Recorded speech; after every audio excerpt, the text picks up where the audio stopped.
ঘরে বসেই ঝটপট অল্প কিছু উপকরণ দিয়ে তৈরি করে ফেলেছি ভীষণ মজাদার চিকেন তান্দুরি। আসসালামু আলাইকুম এভরিওয়ান, সবাই কেমন আছেন? আশা করি সবাই খুব ভালো আছেন। চলে এলাম দারুণ মজাদার চিকেন তান্দুরি তৈরি ফুল রেসিপি নিয়ে। এই রেসিপিটা কিন্তু তৈরি করা খুবই সহজ, কোনো রকম ঝামেলা নেই, ঝটপট তৈরি করে ফেলা যায়। তো বেশি কথা না বেড়ে চলুন মূল রেসিপিটি দেখে নিই। চিকেন তান্দুরি তৈরি করার জন্য চিকেনগুলো ছোট ছোট পিস করে কেটে খুব ভালোভাবে ধুয়ে নিয়েছি। এবার এই চিকেনগুলো উপর থেকে ছুরি দিয়ে খুব ভালোভাবে কেটে নিয়েছি। চিকেনগুলো কিভাবে কেটে নিয়েছি তা তোমরা দেখেই বুঝতে পারছেন। আর এইভাবে চিকেনগুলো কেটে নিলে সেক্ষেত্রে মশলা দিয়ে ম্যারিনেট করার সময় চিকেনের মধ্যে কিন্তু মশলাগুলো খুব ভালোভাবে ঢুকে যায়।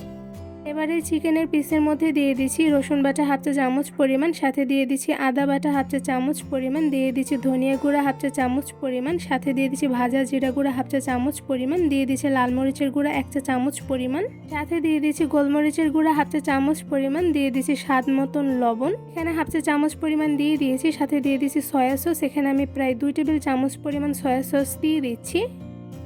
এবার সাথে দিয়ে দিচ্ছি টমেটো সস, এখানে আমি 2 টেবিল চামচ পরিমাণ টমেটো সস দিয়ে দিচ্ছি।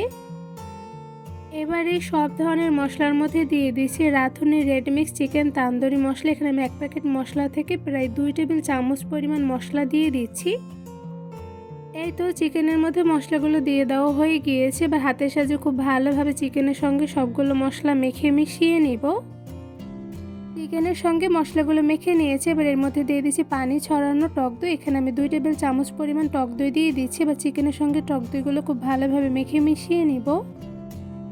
কিছুক্ষণ সময় নিয়ে চিকেনের সঙ্গে মশলাগুলো খুব ভালোভাবে মেখে মিশিয়ে নিয়েছি। এবারে ম্যারিনেট করা চিকেনগুলো কিন্তু মেখে নেওয়া হয়ে গিয়েছে। এবারে চিকেনগুলো আমি একটি সাইডে কিছু ঘন্টার জন্য রেস্টে রেখে দিব। এবার একটি প্যানের মধ্যে দিয়ে দিচ্ছি 1 টেবিল চামচ পরিমাণ বাটার, সাথে দিয়ে দিচ্ছি 1 টেবিল চামচ পরিমাণ ঘি। এবার চুলার আঁচ মিডিয়াম টু লোতে রেখে বাটারগুলো আমি গলিয়ে নিব।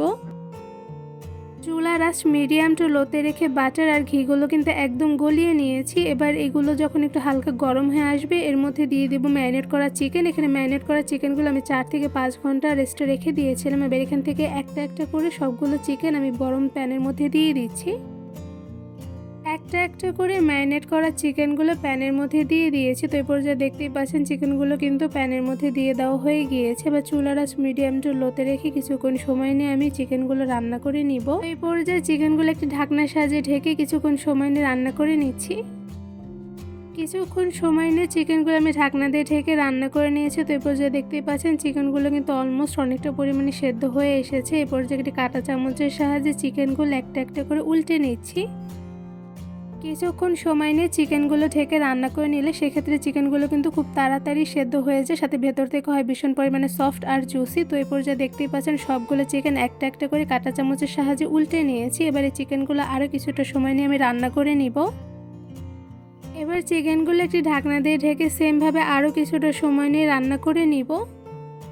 বেশ কিছুক্ষণ সময় নিয়ে চুলার আঁচ মিডিয়াম টু লোতে রেখে আমি চিকেনগুলো ঢেকে রান্না করে নিয়েছি। তো এই পর্যায়ে দেখতেই পাচ্ছেন চিকেনগুলো কিন্তু খুব ভালোভাবে 2 সাইডেই সেদ্ধ হয়ে গিয়েছে। এই পর্যায়ে আমি আরও কিছুটা সময় নিয়ে মিডিয়াম টু লো আঁচে চিকেনগুলো রান্না করে নিচ্ছি।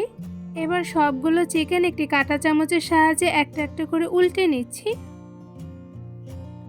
কাঁটা চামচের সাহায্যে চিকেনগুলো একটা একটা করে সবগুলো উল্টে নিয়েছি। তো এই পর্যায়ে দেখতেই পাচ্ছেন সবগুলো চিকেনের উপরে কিন্তু খুব সুন্দর কালার চলে এসেছে। এরপর যে আরও কিছুটা সময় নিয়ে ঢেকে চিকেনগুলো আমি রান্না করে নিব যাতে পুরোপুরি কালার চলে আসে।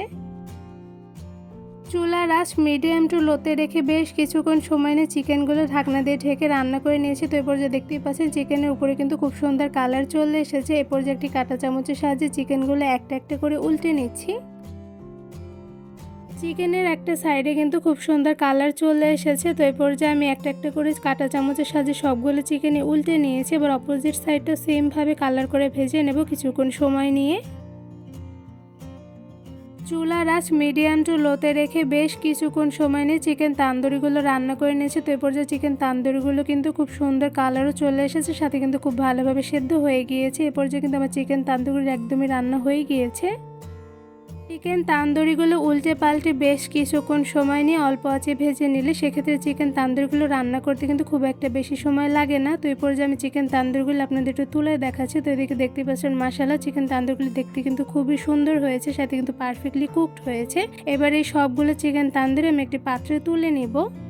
ঘরে বসেই খুব সহজেই অল্প কিছু উপকরণ দিয়ে তৈরি করে ফেলেছি দারুণ মজাদার চিকেন তান্দুরি। এই মজাদার চিকেন তান্দুরিগুলো দেখতে যেমন লোভনীয় হয়েছে, সাথে কিন্তু খেতে অসম্ভব মজাদার হয়ে থাকে। শুধুমাত্র ঝটপট অল্প কিছু উপকরণ দিয়ে মজাদার চিকেন তান্দুরিগুলো কিন্তু খুব সহজে আপনারা ঘরে বসে তৈরি করে সবাইকে খাওয়াতে পারবেন। এই চিকেন তান্দুরিগুলো আপনাদের একটু তুলে দেখাচ্ছে অ্যাকচুয়ালি ভেতরে কতটা পরিমাণে কুকড হয়েছে। তো এরপর যে দেখতে পাচ্ছেন মাশাআল্লাহ ভেতর থেকে পারফেক্টলি কুকড, সাথে খুবই জুসি আর সফট হয়েছে। কতটা পরিমাণে সফট হয়েছে তা তো আপনারা দেখেই বুঝতে পারছেন যে ধরার সাথে সাথে চিকেনগুলো খুলে আসছে। সাথে খেতে হয়েছে অসম্ভব মজাদার চিকেন তান্দুরি তৈরি রেসিপিটি আপনাদের কাছে কেমন লেগেছে তা অবশ্যই কমেন্ট করে জানাবেন। রেসিপিটি ভালো লেগে থাকলে আমার চ্যানেলটি সাবস্ক্রাইব করে ভিডিওতে বেশি বেশি লাইক কমেন্ট শেয়ার করে আমার পাশেই থাকবেন। আজকে এখানে বিদায় নিচ্ছি। সবাই সুস্থ থাকবেন, ভালো থাকবেন। আল্লাহ হাফেজ।